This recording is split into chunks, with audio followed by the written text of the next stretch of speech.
CJ, how you doing? I'm doing well. Just got through with a little walkthrough, just Got through a little walkthrough. All yes, right, man. good. So tell me, I mean, compared to the wear and tear on your legs in camp that you're usually at this point, compared to now, how you feeling? Oh, definitely feeling a lot more fresh. Having that extra time off, I think definitely helped a lot of me myself, and a lot of other players. Just come in camp with fresh legs. So it's definitely been good so far. I was reminded yesterday that you could become the second Oregon player ever after LaMichael James to rush for 1,000 yards in 3 straight seasons. I know what your team goals are, but what are your personal goals for this season? Definitely would like to reach that 1,000 yard mark once again. Definitely big goal of mine. To be honest, I haven't really focused on a lot of personal goals. I just definitely been focused on what I can do to help better the team. And what do you think that is? I just want to become more a leader. Just around the facilities, as well as the practice field. Just be more vocal, and just really help get guys going. And CJ, what is it like to be a leader in 2020? Because it feels like to me, at least from the outside, that being a leader in a locker room right now, today in 2020, is different than maybe what was required of being a leader in previous years.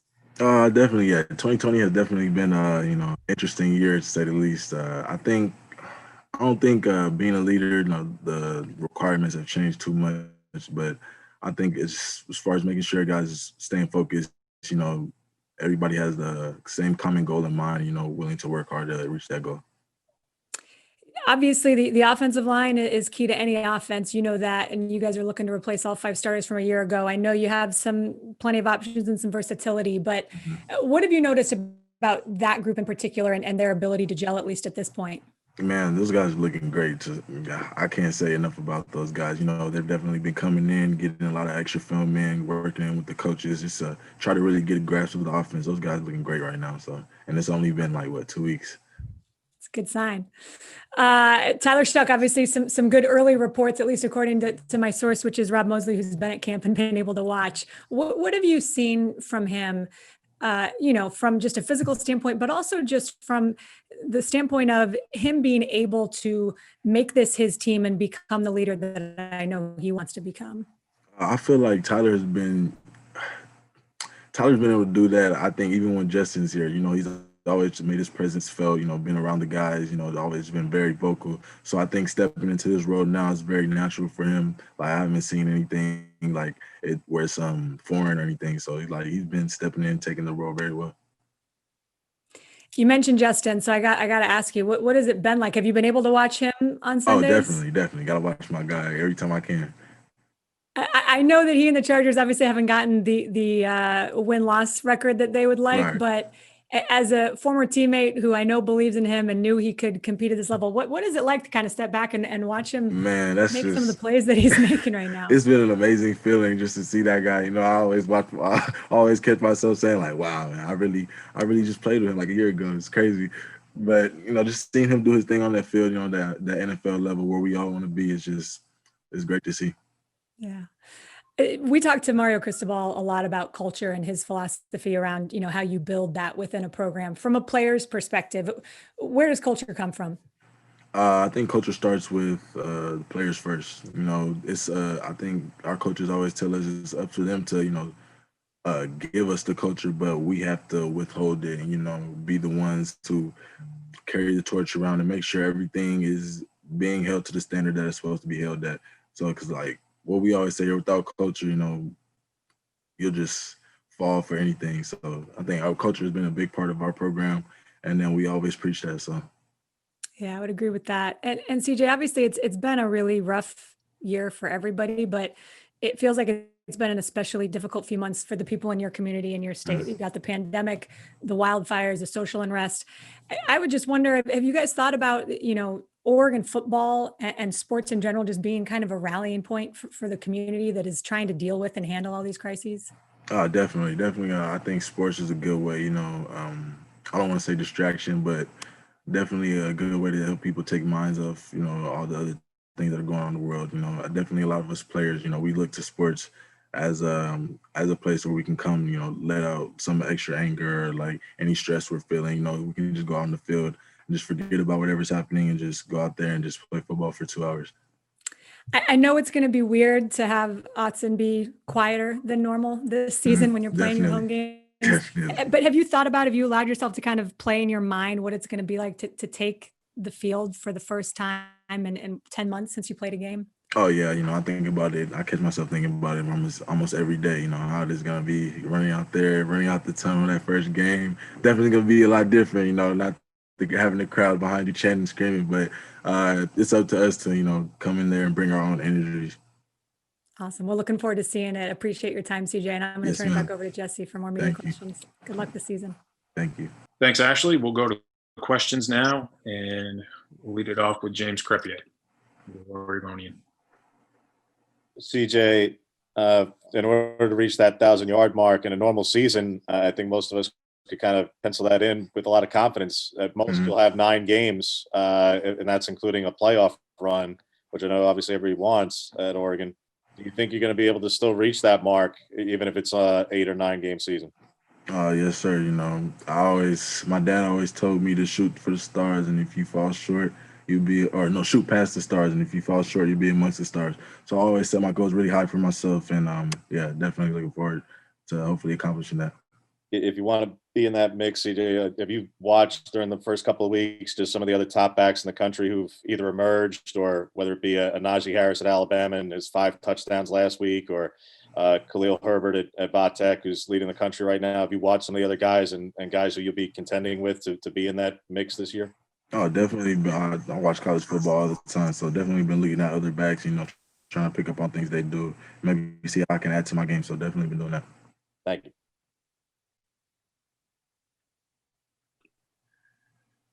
Okay, our next question will come from Eric Scopel, 247 Sports. Hey, CJ. First off, walk me through. I know obviously some of your teammates chose to opt out of the season and pursue professional careers. Was that something that you considered at all, or kind of where was your head at with that? To be honest, that never crossed my mind, not even once. I always knew that I wanted to come back and play for Oregon. I felt like there was I had a lot more to give to the university and the football team. So, yeah, leaving or opting out never really crossed my mind. I congratulate everybody that did opt out, and I wish them the best. But for myself, that really never came to mind.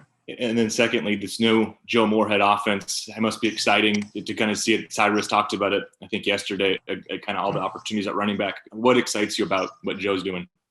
Definitely, I think like what Cyrus said yesterday, I think the running backs are included a lot more in the pass game, and some things we do in the run game are a lot different than what we did last year. So definitely a lot of things coming. I'm very excited about it.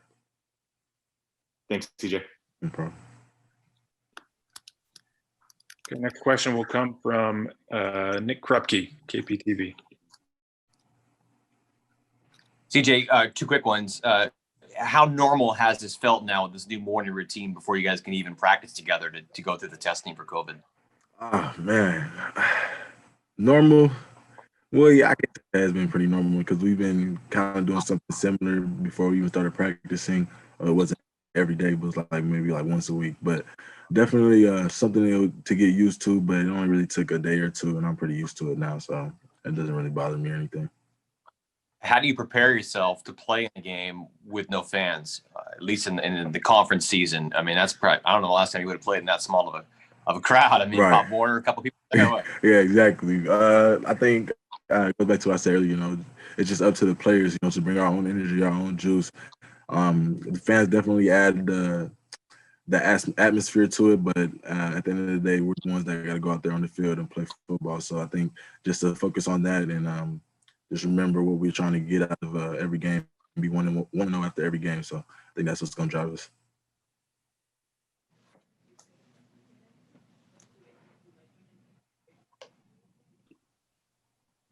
Okay, our next question will come from Kyle Bonagura, ESPN.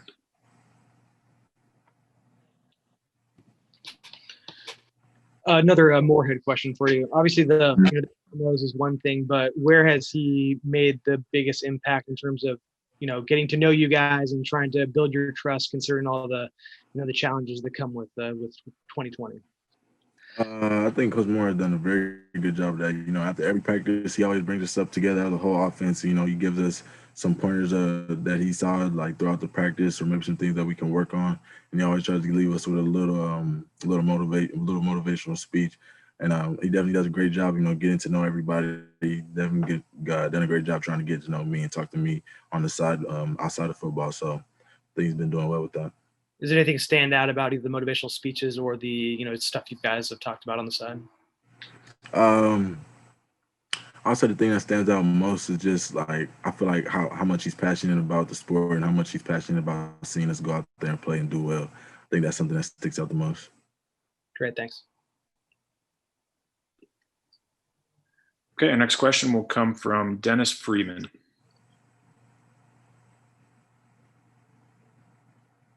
Hey, CJ, how are you today? I'm doing well. How about yourself? I'm doing great, sir. So I have a couple of questions.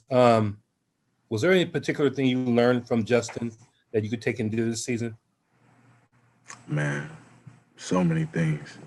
If I had to pick one, though, I think the main thing would just be to never get too hyped or too excited about a situation. Because Justin, if there's one thing I saw or noticed about him, is that no matter what the situation was, he was always the same. He never got too up or too low. He always remained calm and cool and collected. Calm, cool, and collected is probably the best way I could say it. And how awesome would it be for you guys to be able to participate in the college football playoff? Man, that's a dream of everybody in this building. So that's definitely the goal. That's what we're working towards. So that'll be amazing. Thank you.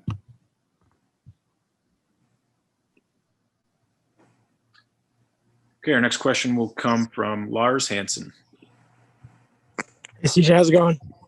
Oh, doing well. Good. How has it been implementing kind of a new offensive coordinator? Has it been much of a change? And how has it been given the pandemic and you guys haven't had much of a chance to really do anything? To be honest, I don't think it has been that too much of a change.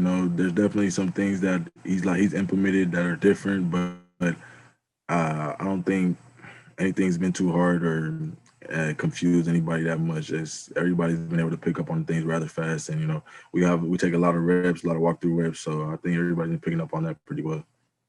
Awesome, thank you.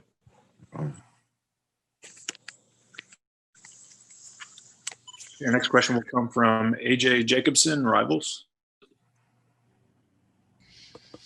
Hey, CJ, you got a brand new offensive line in front of you going into this year. Talk a little bit about what you've seen out of them early in camp. No pads yet, but what have you seen out of these guys, and give us your impressions. Oh man, I'm very impressed with those guys up front. I have nothing but good things to say about them. Those guys are very physical, very, very physical. Those guys, they work hard. They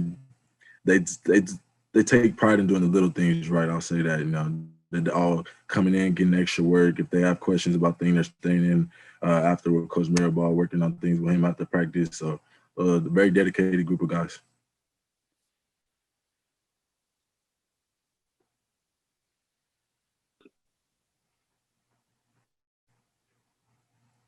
Okay, our next question will come from Kelsey Khaleesi of Cronkite PBS. Hey, CJ, thank you so much. You already mentioned enjoying the fact of getting to watch college football Saturday. And you mentioned being able to watch your position, but is there anything else that you've enjoyed watching or things you've seen, or are you scouting any teams, just thinking about the end of the season and how you might be able to match up with them? Definitely been, I don't want to say scouting too many teams, but definitely just been watching a lot of other teams, trying to see things that they do, maybe even mistakes, and try to say try to use that as a learning tool and be like, okay, maybe these are things that we shouldn't do when we go into games, when we start playing. So definitely been using this time to just reflect on those things. Excellent. Thanks so much. Thank you.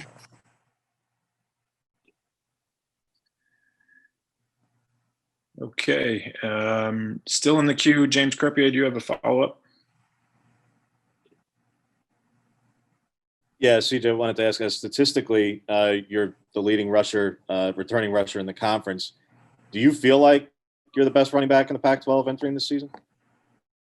I think there's a lot of great running backs in the Pac-12. Me, myself, I feel like I'm a great player. I feel like I can do a lot for the team, but I think everybody, is good in their own respect. And watching the guys last year, obviously and other top backs in the league, Joshua Kelly, who had big years, to see where they went in the draft. And I know obviously returning in part was to improve your draft stock. How do you think you're going to be able to use this short season to?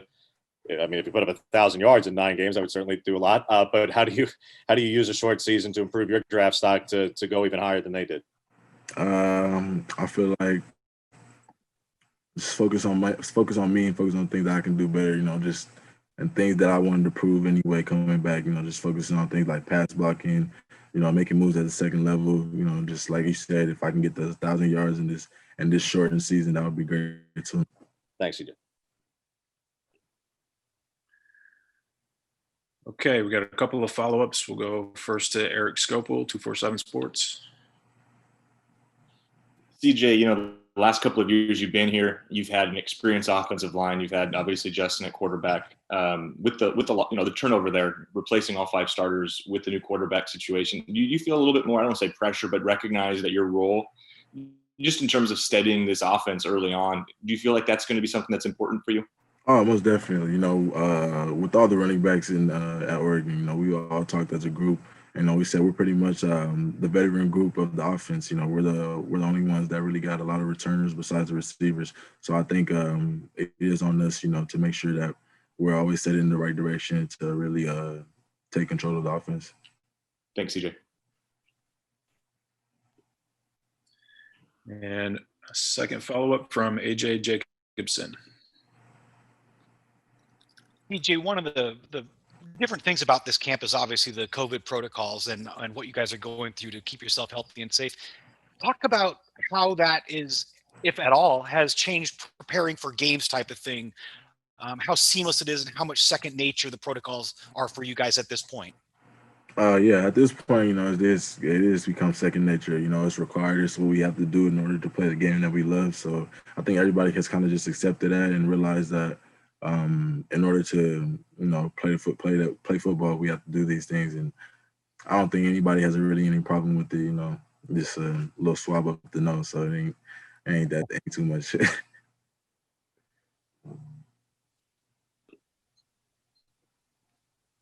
Okay, back to another follow-up from James Crepia. CJ, I figured somebody else would ask, but I will. I know you got sick of talking about it last year, man, and you're tough as nails. You never missed a game, but durability's obviously been the issue for you the past couple of years. How do you avoid that being an issue again? Just make sure I stay healthy, make sure I stretch and get extra time in the training room if I need it.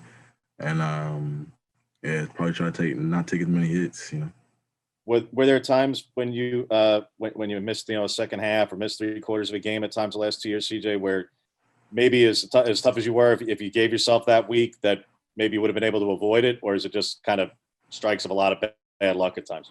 To be honest, I don't really know. That's in the past right now. I don't think too much of it. I just kind of think forward and just focus on right now. Thanks.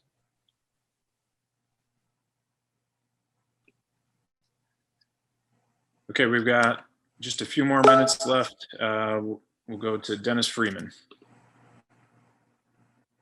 CJ, who's your favorite running back and why? My favorite running back probably be LaDainian Tomlinson. And I'm a San Diego boy, born and raised in San Diego. I grew up watching LaDainian Tomlinson and just the way he ran and just ran with so much passing, so much freedom. And I feel like he was able to do anything on that field. It's probably a big reason why that's my favorite running back. Do you see your game kind of similar to his? Definitely try to relate some of the things that I do and see some of the things that he do and try to match those up, definitely. Thank you. So. Okay, I think we have time for one more. We'll go back to Nick Krupke. CJ, along those lines, being a kid from San Diego, knowing Justin obviously so well, how tough for you to root for your buddy and then see your team in LA? Man, I don't even talk about that, man. I can't. I really wish they would have stayed in San Diego. It would have been so much easier to root for Justin, but regardless, I'm gonna root for my man either way, no matter where they're at. So